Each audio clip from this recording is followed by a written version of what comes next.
Mike Gundy is an icon in Stillwater, Oklahoma. What would it take for him to be an icon on a national basis, according to everybody that matters? You are Locked On Oklahoma State, your daily podcast on the Oklahoma State Cowboys, part of the Locked On Podcast Network. Your team every day.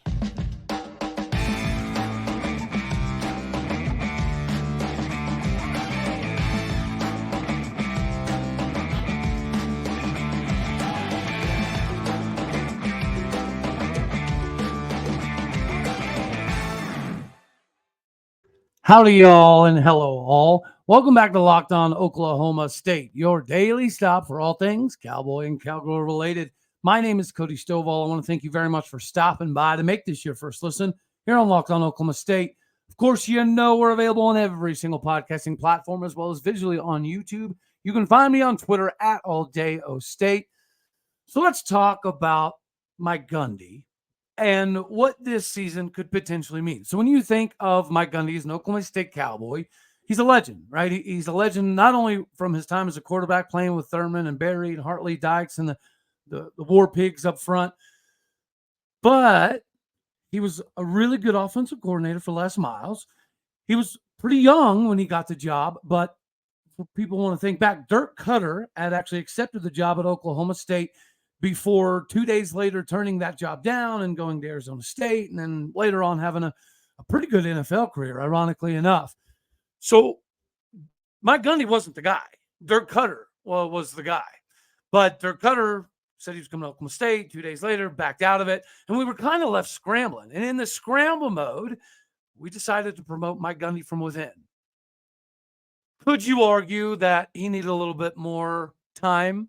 Yeah, maybe. Could you argue he needed the experience of calling plays and managing rosters and everything? Yes, you could. But you also got to look at it from a perspective of, are we going to have to do this song and dance over and over and over again?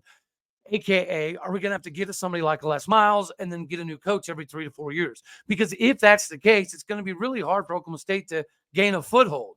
So realistically speaking, Mike Gundy was the best hire at the time for exactly what we needed. We needed somebody who was going to be able to give us some longevity in terms of success. And then once he had that success, most likely stay.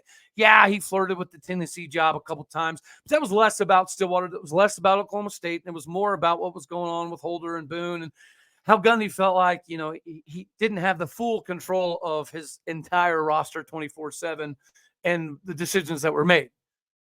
But when you look at Gundy, I want you to think, like, would he be considered one of the top 50 greatest coaches of all time in the history of college football?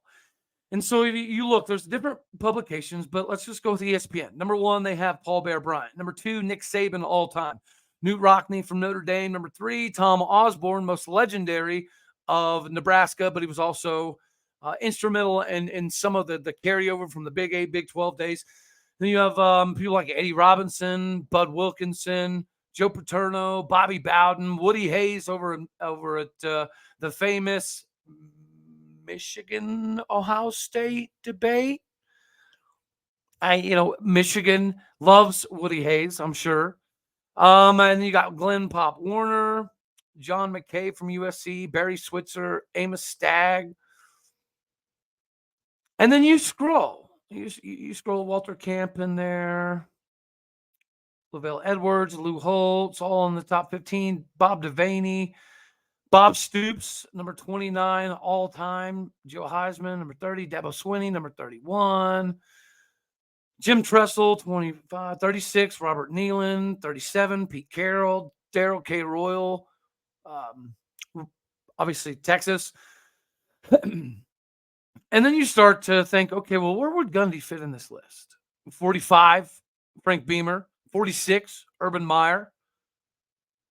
Jimmy Johnson, formerly Oklahoma State Cowboy, at number 49 all-time. Lloyd Carr from Michigan up there, number 50 all-time. So when you think of some of these guys, where does Gundy stack up? They got Bill Snyder as number 55 all-time. Chris Peterson, famous at Boise State, did some stuff at Washington. Mac Brown, number 59 all-time. Does Mike Gundy belong above Mac Brown? Well, probably not now. In my opinion, it's going to take a couple more trophies. Now, I do think that if he wins the Big 12, let's say this year, as a bounce back for what happened last year, as kind of the precursor to some of the young cats we have on this team, because let's face it, guys, we're pretty young. And we don't have an exorbitant amount of seniors on this roster. So whatever we're able to do this year, we should, in theory, be able to get pretty close to replicating next season. But in my opinion, for Gundy to slide into the top 50 all time, I think he needs a couple more trophies. Now, I do 100% expect us to be competitive this year. I expect us to have the capability to potentially, make a run here at a Big 12 title. And if you haven't got tickets to Arlington, make sure you use the Gametime app to do so. Anything last minute, ticket related, whether it be concerts or sporting events, whatever, they're going to have you covered. And they're the one most downloaded new app out there for tickets. So make sure you have those. And I'm saying it. We had Tatum Bell on Sunday, right? And I sent him a message. Have you bought your tickets to Arlington yet? We're good enough to get there. And this kind of feels like a defining moment for Mike Gundy. The Cowboy culture has always been part of the allure for recruits to come to Oklahoma State. The way that the whole campus acts, the way the town treats everybody on campus and the football players that are coming in, there's a lot of things that make Oklahoma State considerably different than most everywhere else. Mike Gundy is part of that. The continuity in the recruiting staff is part of that. The success that we've had over the last 15 years, it's primarily because of Mike Gundy. I would say Boone Pickens got it started. I would say Mike Holler's vision for Oklahoma State was kind of what helped it catapult. But Mike Gundy is the reason that we're here for the most part. He's also going to be the reason that we either stay here or go to another level, right? Have we reached that ceiling? If you looked at last year, you could argue yes. If you look at how the season transpired, everything that was going on turmoil-wise, outside of just football players, you could say, okay, maybe Mike Gundy's lost his fastball. And if you're in the camp that thought that, you're not crazy. Don't let people tell you that you are crazy, because dare you have a modicum of understanding of what we can be. But I think this could be that year. Nobody's expecting Oklahoma State to do a whole heck of a lot. We've got too deep almost everywhere, which is very, very rare for Oklahoma State fans. Let's just face it. We've got a favorable schedule. It's the last Bedlam for at least the next 8 to 10 years. So it's going to bring a little bit more. Catching K-State early while we're still having some roster things to kind of narrow down, that's obviously a scary proposition. Even if you had your roster entirely ready to rock and roll by Kansas State, that's a difficult proposition. But nonetheless, we should have a good season. And this should be a year for Mike Gundy to catapult, right? We're seeing better results in recruiting, and we'll talk about that in segment number 3. If you look at some of the high school check-in guys this weekend, looking pretty good. Got to give a big shout out to my guy, Kirby Wilson. Thank you for giving me that access to watch the Melissa game, buddy. I greatly appreciate it. But as we're getting eyes on the next wave to come in Oklahoma State, as we get eyes on all the guys that we have right now that we know good and daggone well we should have on the roster for the next few years, I'm excited. I'm not going to say this season defines Mike Gundy's legacy, but his legacy right now is very, very, very good coach. Can't quite get over the mountaintop. And if you can't get over the mountaintop, probably you'll never crest that hill of being top 50 all time. Mac Brown has a national title, and they've got him at 55.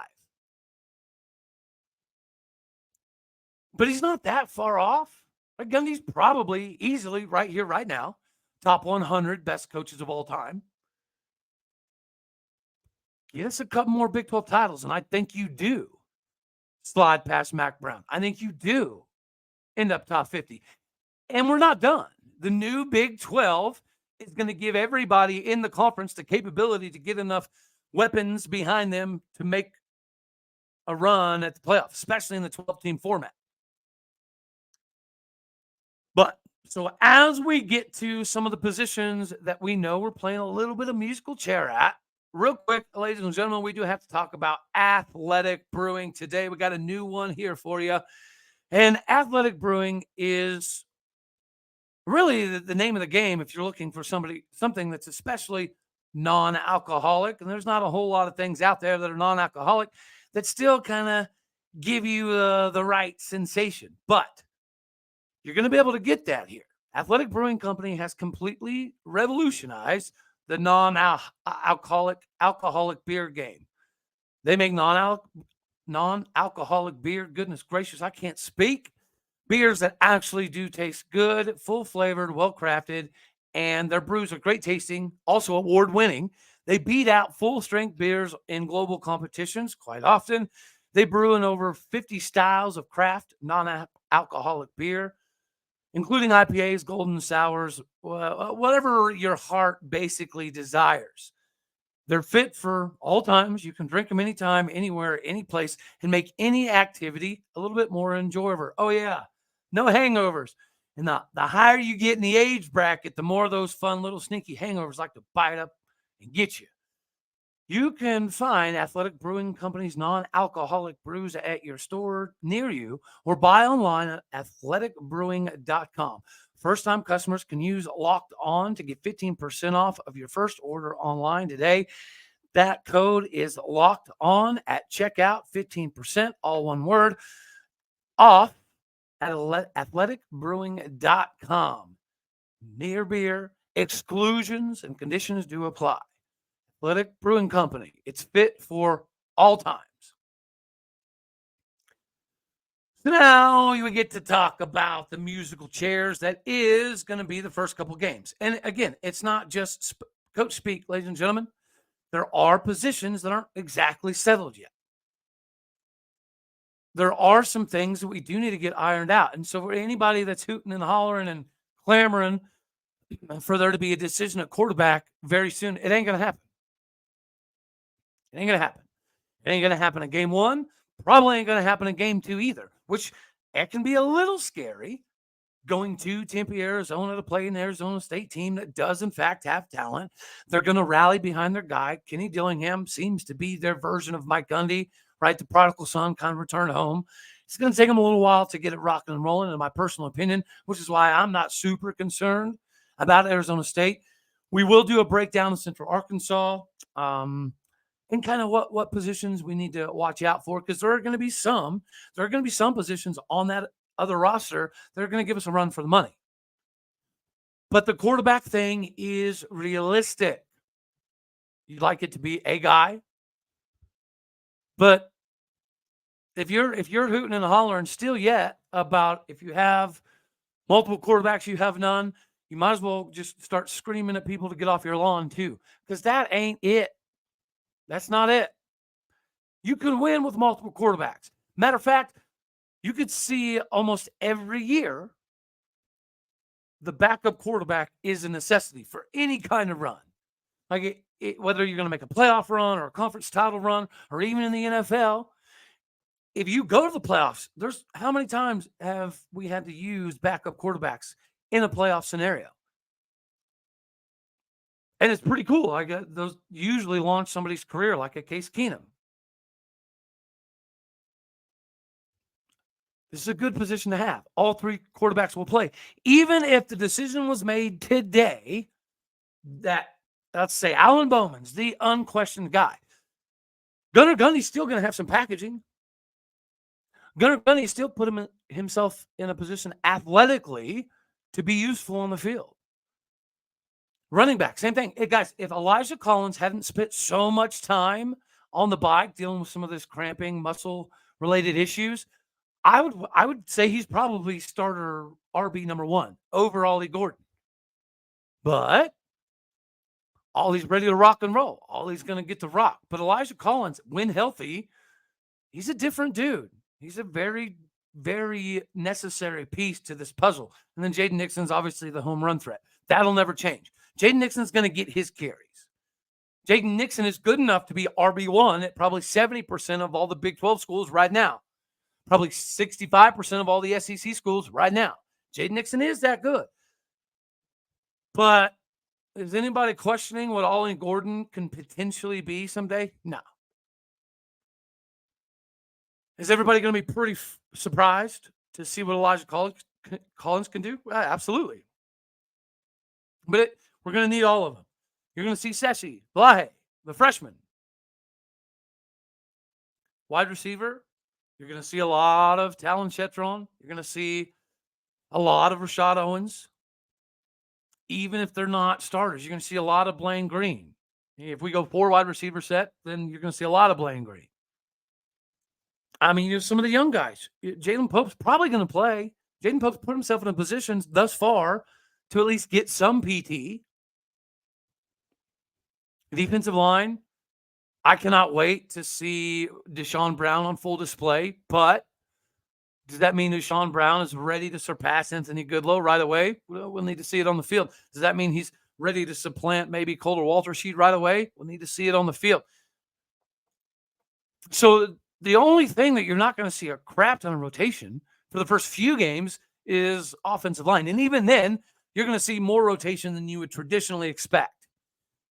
You got to have faith in your quarterback. You got to kind of get their cadences down and things of that nature. But the best players that put you in a position to be most successful are typically the ones that are going to play.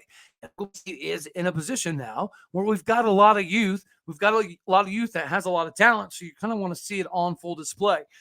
This is what non-con is for. You always want at least one heavy hitter in your non-con. 2 would be great. But you got to have one fluff game. South Alabama is not the fluff game. Arizona State, not the fluff game. This is the fluff game. Central Arkansas. This is the game where you get to go through the 3 deep and everybody gets to see a little bit of what the young guys can do. So I implore you, watch the whole thing. Don't get in your this is over by halftime feelers. Because if you do that, you're going to miss out on seeing what is next, what is coming.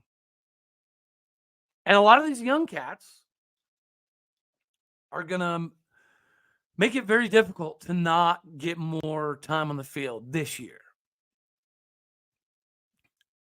And you're going to want to see it. And to me, that's got to start pretty early on. All right. So before we jump into segment number 3, which is obviously some of the Oklahoma State Cowboys over the weekend in the high school realm, I do have to jump in here and remind everybody, if you're looking for tickets, especially last minute, Gametime is your stop. Buying tickets to your favorite events shouldn't be all that stressful. Gametime is fast and easy way for you to buy tickets for all sports, music, comedy, and theater. We have killer deals, last-minute tickets, and best prices guaranteed. You can stop stressing over the tickets and start getting hyped for all the fun that you want to have. If you think that you've got to get tickets weeks in advance to be prepared, you don't. And Gametime is here for you. Forget planning crazy ahead of time. If it comes up and you can go, then go. Get exclusive flash deals for tickets on football, basketball, baseball, concerts, comedy, the whole 9 yards. Gametime guaranteed means you'll always get the best price. If you find tickets in the same section and row for less, Gametime will credit you 110% of the difference. You also see images of the seats before you buy and know exactly where you're going to be sitting before you ever even arrive. Buy tickets in a matter of seconds. 2 taps, bada boom, bada bing, bada bang. You are done. Ready to rock and roll and enjoy your experience. And tickets are then directly sent to your phone. So you never have to dig through emails or your old lady's purses or anything like that. Download the Gametime app today. Create an account. Use the code LOCKEDONCOLLEGE, all one word, for 20% off your very first purchase. Terms will apply. Again, create an account. Redeem your code using LOCKEDONCOLLEGE for that first $20 off. Download Gametime today. Last minute tickets, lowest prices, guaranteed.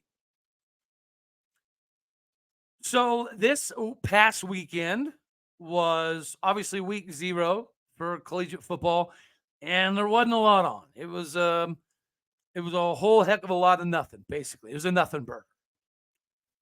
You did get to see USC's putrid defense look exactly that, putrid. Offensively, yeah, Caleb Williams is pretty fun to watch. But as far as Oklahoma State's concerned, like we seem to talk quite often about recruiting and how can it get better? When can it get better? When's it ever going to get better? Because there were times Oklahoma State was recruiting pretty regularly in the low 30s. And recently you've seen a trend going, I could say maybe a little bit backwards.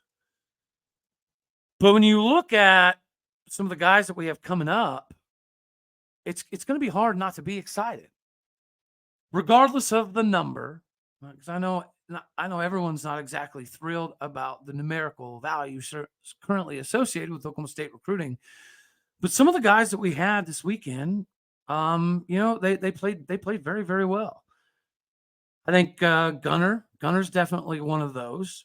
Gunner Wilson, Melissa put an absolute curb stomping on Argyle, and that's typically a very, very highly anticipated game. Argyle doesn't get drugged to the mud very often, but they did that.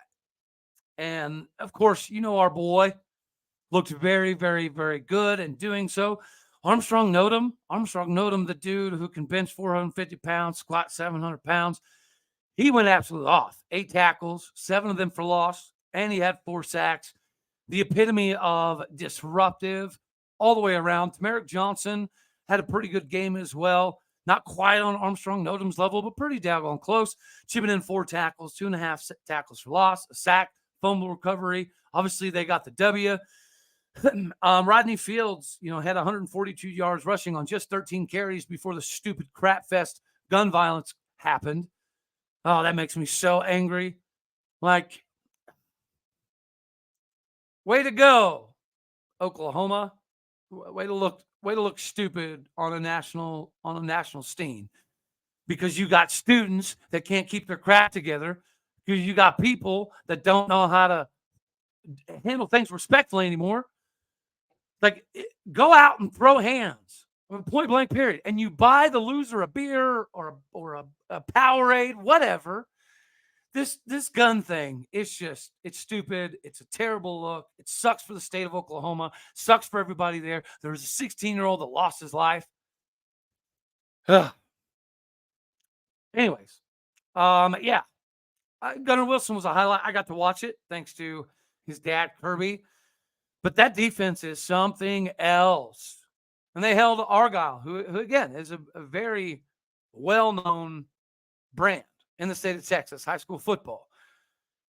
They lost 50-14 to Melissa. Melissa's the same school that, just showed pictures of all their college-level facilities that are nicer than some of the schools in the Pac-12.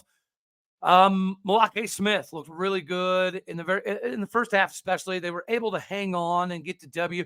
He threw a 70-yard touchdown, threw a 60-yard touchdown, went up 21-0, and was able to hold off and keep the victory there. A couple of young quarterbacks that we could potentially looking at had some good games as well. Corey Black's brother, Kobe Black, he's an elite guy, so of course he had a big game. One of the guys that we covered last week in some of the up-and-comers that are on the top 5 targets to get for me is going to be Kiefer Sibley. And he had a really good game for the Cadets, almost 140 yards, 138 yards, 210 yards, almost all-purpose, scored a couple different touchdowns. Big-time safety, David Kabongo, who also chose Oklahoma State over Texas. He had a pretty easy opening win, didn't have to play a crap ton. We got defensive lineman Luke Webb, who was pretty big hand in their W. Caleb Hackelman, big-time offensive lineman, was part of the grinded-out W that they got in a 10-7 win. Stillwater High School got drugged through the mud a little bit as they traveled to take on Arkansas Greenwood. They got dominated. Josh Ford did play both ways, and he was one of the bright spots. They looked to rebound pretty soon. Chris Massey had 143 yards and 2 tutties off of 12 receptions former Cowboy star Chris Massey's son. He should be somebody that is coming up. We've got some legacy guys that are young. Right? We got to talk to Tatum Bell a little bit about his son. I like what we have. I think there's more to come. I think when you get the finalization from Milwaukee Smith, that should allow some more doors to open up. Alrighty, y'all. That's all we're going to have for this one. We've got another one coming, so stay tuned. And then we're also going to be making an appearance either tonight or tomorrow on our buddy Justin Southwell's Believe in OK State podcast. So stay tuned for that one. Stay tuned for the next one as we get to talk a little bit of Brett Yormark, a little bit of what we have hidden. And that's about it. All right, y'all. Appreciate you stopping by. So we're going to have. You know I love you. God bless. Go Pokes. And I'll see you around the corner here. All righty. Later, taters.